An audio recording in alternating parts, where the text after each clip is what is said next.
નમસ્કાર મારા વાલા વિદ્યાર્થી મિત્રો, સ્વાગત છે તમારું। આજે મિત્રો વાત કરીશું ધોરણ 6 માં સામાજિક વિજ્ઞાનની આપણે એકમ કસોટી મિત્રો તારીખ 20/1/2024 અંતર્ગત લેવામાં આવનાર છે। તેના પેપરનું મિત્રો સંપૂર્ણ સોલ્યુશન આજે આપણે આ વિડીયોમાં કરીશું, જે તમારી આવનારી એક્ઝામમાં તમને મિત્રો ખૂબ જ ઉપયોગી નીવડશે। તો ચાલો વિદ્યાર્થી મિત્રો આપણે વિડીયોની શરૂઆત કરીએ। તેના પહેલા તમે ખાસ ચેનલમાં નવા છો તો વિદ્યાર્થી મિત્રો ચેનલને અવશ્ય સબસ્ક્રાઇબ કરી લેજો, જેથી કરી અમે તમારા સુધી ધોરણ 6 ના તમામ વિડીયો છે મોકલી શકીએ। તો વિદ્યાર્થી મિત્રો આપણે જે ધોરણ 6 ની અંદર સામાજિક વિજ્ઞાનની પ્રશ્ન બેંક છે તેમાં 25 ગુણની એકમ કસોટી લેવામાં આવનાર છે। સૌપ્રથમ વિભાગ નંબર 2 થી શરૂઆત કરીશું। અહીંયા તમને જે મિત્રો વિકલ્પો સ્વરૂપે કેટલાક પ્રશ્ન આપેલા છે, જેના પ્રત્યેક પ્રશ્નથી મિત્રો તમને 1 ગુણ મળવાપાત્ર થાય છે। પહેલો પ્રશ્ન છે, ગૌતમ બુદ્ધે સૌપ્રથમ ઉપદેશ ક્યાં આપ્યો? તો અહીંયા 4 ઓપ્શન છે, તેમાંથી સાચો ઓપ્શન છે સારનાથમાં આપેલો છે। બીજું છે, ચંદ્રગુપ્ત મૌર્ય કયા ગ્રીક રાજાને પરાજય આપ્યો હતો? તો મિત્રો ચંદ્રગુપ્ત મૌર્યએ સેલ્યુકસને પરાજય આપેલો છે। ત્રીજું, નીચેના પૈકી કયો પર્વત ગેડ પર્વત છે? તો મિત્રો આલ્પ્સ પર્વત છે એ કેવો પર્વત છે? ગેડ પર્વત છે। ચોથું છે, નીચેના પૈકી કયો પર્વત જ્વાળામુખી પર્વત છે? તો મિત્રો ફ્યુઝિયામાં છે એ જ્વાળામુખી પર્વત છે। એના પછીની વાત કરીશું। પાંચમું છે, નીચેના પૈકી કયો પર્વત અવિશિષ્ટ પર્વત છે? તો અરવલ્લીનો પર્વત એ અવિશિષ્ટ પર્વત કહેવામાં આવે છે। છઠ્ઠું, ઇટલીનું લોમ્બાર્ડનું મેદાન કયા પ્રકારનું મેદાન છે? તો મિત્રો ઇટલીનું લોમ્બાર્ડનું મેદાન નિક્ષેપણ મેદાન કહેવામાં આવે છે। 7, ભારતનો સાતપુડા ખાલ કયા પ્રકારનો પર્વત છે? તો મિત્રો ભારતનો જે સાતપુડા પર્વત છે એ ખંડ પ્રકારનો પર્વત છે। 8મું છે, મેયરની ચૂંટણી કેટલા વર્ષે થાય છે? તો મિત્રો દર 2.5 વર્ષે થતી હોય છે। હવે આપણે ખાલી પૂર્ણ કરવાની છે, જેમાં વિદ્યાર્થી મિત્રો 9મું છે, જૈન ધર્મમાં કુલ ખાલી તીર્થંકરો થયા હતા અથવા થયા છે? તો 24। 10મું છે, ગૌતમ બુદ્ધની માતાનું નામ મહાદેવી અથવા માયાવતી હતું। 11, પૃથ્વી સપાટીનો અમુક ભાગ ચોક્કસ ઊંચાઈ ઢોળાવને આકાર પ્રાપ્ત કરે ત્યારે તેને મિત્રો ખાલી કહે છે? તો એને આપણે ભૂમિ સ્વરૂપ કહીએ છીએ। 12મું છે, એન્ડીઝ પર્વત ખાલી પ્રકારનો પર્વત છે? તો એન્ડીઝ પર્વત છે મિત્રો ગેડ પ્રકારનો પર્વત છે। 13, સામાન્ય રીતે મહાસાગરના જળભાગનો આંશિક ભાગ એટલે ઉપસાગર। 14, મહાનગરપાલિકાના વહીવટી વડાને મિત્રો મ્યુનિસિપલ કમિશનર કહે છે। 15, સ્થાનિક સરકારમાં બીજું સ્તર એ તાલુકા પંચાયતનું છે। 16, ગ્રામ પંચાયતનો વહીવટ કરવા માટે સરકાર તલાટી કમ મંત્રીની નિમણૂક કરે છે। વિભાગ બી ઉપર જઈશું। એની અંદર પણ મિત્રો તમને એક ગુણની અંદર એક મિત્રો વાક્યમાં જવાબ આપવાનો કહેવામાં આવશે। પહેલો પ્રશ્ન છે, વર્ધમાનની પત્નીનું નામ અને પુત્રીનું નામ શું હતું? તો વર્ધમાનની પત્નીનું નામ મિત્રો યશોદા અને પુત્રીનું નામ પ્રિયદર્શની હતું। બીજું, બૌદ્ધ ગ્રંથ ત્રિપિટકમાં કયા કયા ગ્રંથોનો સમાવેશ થાય છે? તો બૌદ્ધ ગ્રંથ ત્રિપિટકમાં મિત્રો સુત્ત પિટક, વિનય પિટક અને અભિધમ પિટક એમ 3 ગ્રંથોનો સમાવેશ કરવામાં આવે છે। 3, ગૌતમ બુદ્ધ અને મહાવીર સ્વામીનો ઉપદેશ લોકો પર શી અસર થઈ?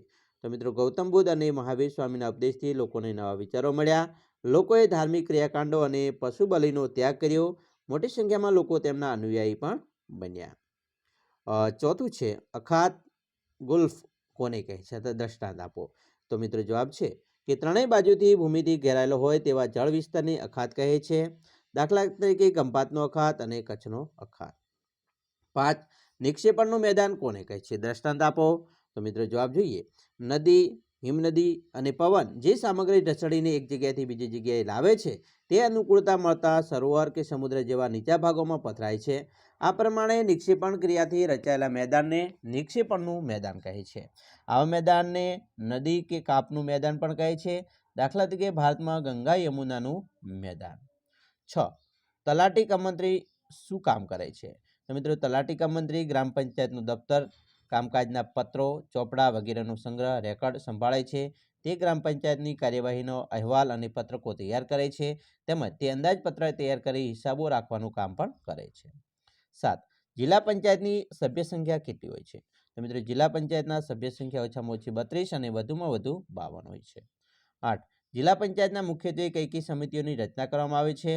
તો મિત્રો જિલ્લા પંચાયતમાં મુખ્યત્વે ચૂંટાયેલા સભ્યોમાંથી કારોબારી સમિતિ, જેને સ્ટેન્ડિંગ કમિટી, શિક્ષણ સમિતિ, સામાજિક ન્યાય સમિતિ, બાંધકામ સમિતિ, આરોગ્ય સમિતિ વગેરે સમિતિઓ રચના કરવામાં આવે છે. હવે આપણે વિભાગ સી ઉપર જઈશું, જેની અંદર મિત્રો નીચે આપેલા પ્રશ્નોનો સંક્ષિપ્તમાં જવાબ આપવાનો છે. દરેક પ્રશ્નોના 2 ગુણ છે. પહેલો પ્રશ્ન છે, ગૌતમ બુદ્ધના મતે 4 આર્ય સત્ય કયા કયા છે? તો મિત્રો ગૌતમ બુદ્ધના મતે જે 4 આર્ય સત્ય છે તેમાં સંસાર દુઃખમય છે, દુઃખનું કારણ તૃષ્ણા છે, દુઃખનો નાશ તૃષ્ણાનો ત્યાગ છે, અને અષ્ટાંગ માર્ગે અપનાવવાથી તૃષ્ણાનો ત્યાગ થાય છે. બીજું, ગૌતમ બુદ્ધના સમયમાં મિત્રો કયા અનિષ્ટો જોવા મળતા હતા? તો ગૌતમ બુદ્ધના સમયમાં મિત્રો સમાજમાં આ અનિષ્ટો જોવા મળતા હતા, જેમાં સમાજમાં પક્ષ દરમિયાન પશુઓની હિંસા કરવામાં આવતી, ઘણા બધા લોકો માંસાહારી હતા, હિન્દુ ધર્મ બ્રાહ્મણ, ક્ષત્રિય, વૈશ્ય અને શૂદ્ર જેવા 4 વર્ણોમાં વહેંચાયેલો હોવાથી સમાજમાં ઊંચ નીચના ભેદભાવ હતા, અને 4 સ્ત્રીઓનું પૂરતું સન્માન મળતું ન હતું. ત્રીજું છે, રાષ્ટ્રીય તરીકે નિમાયેલા અધિકારના કાર્યો જણાવો. તો રાષ્ટ્રીય તરીકે નિમાયેલા અધિકારીઓના કાર્યમાં સમગ્ર પ્રાંતમાં શાંતિ વ્યવસ્થાની જાળવણી કરવી, કરવેરા ઉઘરાવવા, રાજાના આદેશનું પાલન, અને ચોથું છે, પ્રાંતમાં બનતા બનાવોનું સમ્રાટ કેન્દ્રને સતત વાકેફ કરતા રહેવું. 4 ઉચ્ચ પ્રદેશ અને મેદાન વચ્ચેનો તફાવત મિત્રો આપવાનો હોય તો સરસ મજાનો જવાબ આપણે અહીંયા લખી શકીએ છીએ. જિલ્લા પંચાયતનો વહીવટી કેવી રીતે થાય છે એ પણ મિત્રો આપણે આ પ્રશ્નોનો જવાબ અહીંયા જોઈ શકીએ છીએ અને સમજી શકીએ છીએ. છઠ્ઠું છે, નગરપાલિકાનો વહીવટ કેવી રીતે થાય છે? તો તમામ પ્રશ્નો મિત્રો મોસ્ટ આઈએમપી છે, ખાસ તૈયાર કરી લેવાના છે. વિભાગ ડી ની અંદર મિત્રો જોઈએ તો તમને 3 ગુણમાં એક પ્રશ્ન પૂછવામાં આવશે, જેમાં પહેલો પ્રશ્ન છે કે બહુ સાધુ ગુપ્તનો ઉપદેશની સમ્રાટ અશોક પર શી અસરો થઈ? તો મિત્રો બહુ સાધુ જે ઉપગુપ્તે ઉપદેશ આપેલો હતો તેનાથી સમ્રાટ અશોકે સત્ર સંન્યાસ લીધો, તેને ભવિષ્યમાં કદી યુદ્ધ ન કરવાનો નિર્ણય કર્યો, બૌદ્ધ ધર્મ અંગીકાર કરી, તે રાજદ્વારીમાંથી ધર્માનુરાગી બન્યો, બૌદ્ધ ધર્મનો પ્રચાર પ્રસાર માટે તેણે શિલાલેખો, મઠો, વિહારો અને સ્તૂપો વગેરે પણ બંધાવ્યા. બીજું, પર્વતો એકબીજાથી અલગ કેમ દેખાય છે? તો મિત્રો જવાબમાં આપણે લખી શકીએ કે પૃથ્વીના પેટાળમાં ભૂકંપ અને જ્વાળામુખી જેવા કુદરતી ભૌતિક બળોની ક્રિયા, પ્રતિક્રિયા અને આંતરક્રિયાથી પર્વતો બને છે. આમ પર્વતોના ઉદ્ભવ અને વિકાસમાં એકથી વધુ ક્રિયાઓ તથા બળોની અસરો જોવા મળે છે. તેથી પર્વતો તેના વિવિધ પાસાઓના સંદર્ભમાં એકબીજાથી પણ અલગ દેખાય છે. ત્રીજું, અવશિષ્ટ પર્વત કોને કહે છે? દાખલા તરીકે મિત્રો ઉદાહરણ આપવાનું છે, બરાબર?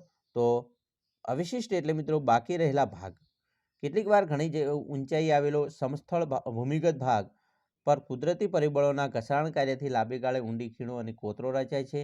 એ ખીણોની આસપાસનું નક્કર ખડકમાંથી બનેલા ભૂમિભાગ ઊંચા ભૂમિખંડ તરીકે ટકી રહે છે. તેને અવશિષ્ટ પર્વત કહે છે. દાખલા તરીકે ભારતમાં અરવલ્લી, પારસનાથ, રાજમહલ અને પૂર્વ ઘાટ વગેરે. ચોથું છે, સ્થાનિક સરકાર એટલે શું? તો મિત્રો સ્થાનિક સરકાર જોઈએ તો અહીંયા મિત્રો પંચાયતી રાજમાં સ્થાનિક સરકાર, જેમાં ગ્રામીણ સંસ્થાન હોય છે. ગ્રામીણમાં ગ્રામ, તાલુકા અને જિલ્લા પંચાયતો આવેલી છે, જ્યારે શહેરી પ્રશાસનમાં નગરપાલિકા અને મહાનગરપાલિકા હોય છે. હવે આપણે એની વ્યાખ્યા જોઈએ કે ભાઈ સ્થાનિક કક્ષાએ લોકો મતદાન દ્વારા પોતાના પ્રતિનિધિઓ ચૂંટે છે.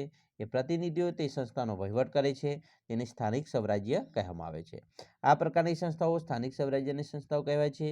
જેમ કે ગ્રામ પંચાયત, તાલુકા અને જિલ્લા પંચાયત એ ગ્રામીણ સ્થાનિક સ્વરાજ્યની સરકાર છે. નગરપાલિકા અને મહાનગરપાલિકા એ શહેરી સ્થાનિક સ્વરાજ્યની સરકાર છે. પાંચમું છે, ગ્રામ પંચાયતની રચના કેવી રીતે થાય છે? બરાબર, તો સરસ મજાનો પ્રશ્નોનો જવાબ મિત્રો આપણે લખી શકીએ. છઠ્ઠું છે, જિલ્લા પંચાયતની રચના કેવી રીતે થાય છે? તો તમામ 2 પ્રશ્નો મિત્રો આપણે મોસ્ટ આઈએમપી છે, તૈયાર કરી લેવા. વિભાગીની અંદર મિત્રો 5 ગુણનો પ્રશ્ન પૂછી શકે છે, જેમાં ટૂંક નોંધ લખવાની હોય. નિક્ષેપણ મેદાન, તો નિક્ષેપણ મેદાન વિશે મિત્રો આ રીતે ટૂંક નોંધ આપણે લખી શકીએ છીએ. પછી બીજું છે, મેદાનની ઉપયોગિતા જણાવવાની હોય, એનો પણ જવાબ સરસ મજાનો છે. ત્રીજું છે, ટૂંક નોંધ લખવાની હોય સામાજિક ન્યાય સમિતિ, તો સામાજિક ન્યાય સમિતિ વિશે પણ મિત્રો આપણે આ રીતે લખી શકીશું. કલેક્ટર વિશે ટૂંક નોંધ પૂછે તો પણ સરસ મજાનો પ્રશ્નનો જવાબ મિત્રો 5 ગુણમાં આ રીતે લખી શકાય. અને મામલતદાર વિશે પૂછાય તો પણ મામલતદાર વિશે પણ મિત્રો સરસ મજાનો પ્રશ્નનો જવાબ આ રીતે લખી શકીએ. તો આવી રીતે તમારું પેપર છે એ મિત્રો એકમ કસોટી પ્રશ્ન બેંક આવવાની છે, ખાસ મોસ્ટ આઈએમપી છે. આવી રીતે મિત્રો તમે તૈયારી કરશો તો તમને 25માંથી 25 ગુણ મિત્રો 100% ને 100% મળશે. તો ખાસ આ પ્રશ્ન મિત્રો આખું તમે પ્રશ્નપત્ર વાંચી લેજો, સમજી લેજો. અને ખાસ કરીને મિત્રો તમારા મિત્રો સુધી પણ આ વિડીયો શેર કરજો, જેથી કરી તેમને પણ ઉપયોગી નીવડે. તો આશા રાખીએ છીએ તમને આપણો વિડીયો ગમ્યો જ હશે. મિત્રો વિડીયો ગમ્યો હોય તો લાઈક કરી દેજો, ચેનલને સબસ્ક્રાઈબ નથી કરી હજી સુધી તો ચેનલને મિત્રો સબસ્ક્રાઈબ કરજો, તમારા મિત્રો પાસે પણ સબસ્ક્રાઈબ કરાવજો અને તમારા મિત્રોને આ ચેનલની લિંક પણ મોકલી આપશો. અને ખાસ કરીને ધોરણ 6ના બીજા વિડીયો જોવાના બાકી છે તો ચેનલના પ્લેલિસ્ટમાં જઈને બીજા વિડીયો પણ જોઈ શકો છો. ચાલો મિત્રો, ફરી મળીશું નેક્સ્ટ વિડીયોમાં. અમને રજા આપશો. જય હિન્દ, જય જય ગરવી ગુજરાત.